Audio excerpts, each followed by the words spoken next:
Elementary D. Today is Thursday, May 14, 2020. Happy Thursday. So for today, you have a small game quiz to complete after we read these pages, okay? Now, you can read by yourself or you can read with me, and that's okay. You can read the whole chapter if you want, or you can read with me the pages that I read, okay? The quiz will be, the game quiz will be about the pages that I read today, okay? All right, so we're finally at the end of the book. This is the last chapter and it's called Tootsie Speaks Out. So I have an idea about what the chapter might be. This is a pretty long chapter, so we're probably going to read it in 3 weeks on Thursdays, okay? So 3 times. So I'm gonna go ahead and start if you wanna start with me. One morning in May, Fudge woke up. "Hurry up," he said. "You're going to be late for school." "Go away," I mumbled. But he pulled off my blanket and shook me.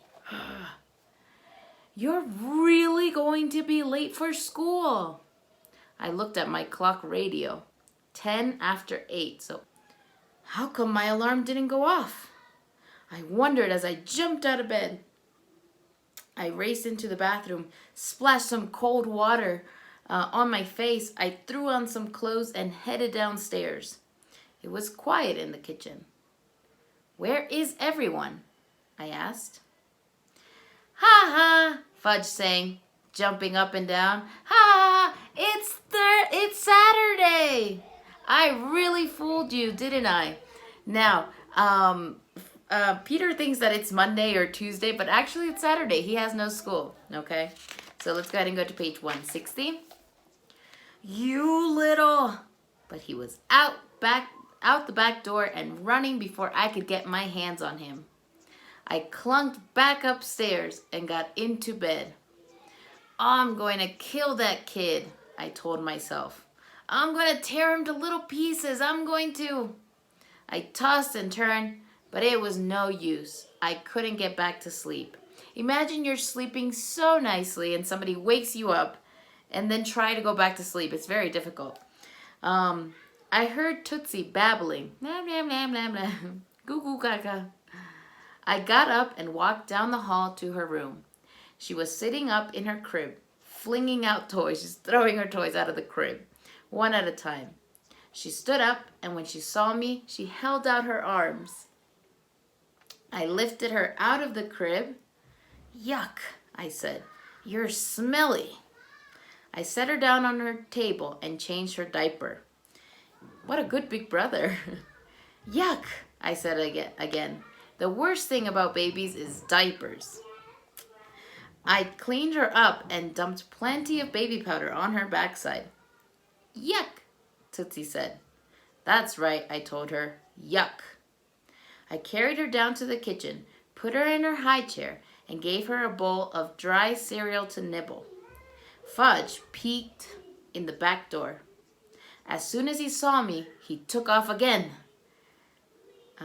But this time, I chased him. Okay, so Fudge was making sure Peter didn't see him because Peter wants to kill him. When I caught him, I turned him upside down, tossed him over my shoulder, and carried him back to the house. "I'll scream," he said. "You do, and you're dead," I told him. "If you hurt me, I'll tell," Fudge said. "Go ahead and tell." I kicked open the kitchen door. My goodness, Peter is so mad. When Tootsie saw Fudge upside down, she clapped her hands and laughed. By then, Fudge's face had turned dark red. "Put me down! Put me down!" Fudge cried. "Never," I said. "It was a joke," he whined. "Can't you take a joke?" "Some joke." Fudge kicked and hollered, "Put me down!" "Say please," I told him. "Please." "Please what?" I asked. "Please put me down." "Say you'll never wake me up on a Saturday morning again." "I'll never wake you up on a Saturday morning again." "Or a Sunday," I added. "Or a Sunday," he repeated. "Or a holiday," I said. or a holiday. Tell me how sorry you are that you did it today, I said. Okay, so Peter is so mad. I'm sorry. How sorry? Very sorry. Very, very sorry? I asked. Yes, very, very, very sorry. I stood him up and watched as the blood drained from his face and his color changed from bright purple to flesh. Okay, because he's upside down, his face is so red because the blood is going down. The blood inside his body is going to his face. So when he turns him down, then he's fine. He said, wiggling away from me. I had my fingers crossed, my back the whole time. So ha ha ha, none of what I said is true. He dashed out the door again. I shook my head. Okay, so if you kind of do like this, it's like you're lying. Okay, so Fudge was saying, yes, I'm very, very sorry, but he had his hands like this, so he's not sorry. Yuck, Tootsie said. And then she tossed her bowl of dry cereal to the floor. How come you're up so early, Peter? Mom asked an hour later as she pulled her robe around her and yawned. It's a long story, I said. Well, it certainly is a beautiful day. No point in wasting it. She poured a cup of milk for Tootsie. Where's Fudgy? Outside with Turtle, I said.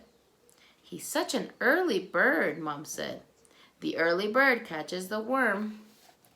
Mom nodded and made herself a cup of coffee. I went over to Alex's house.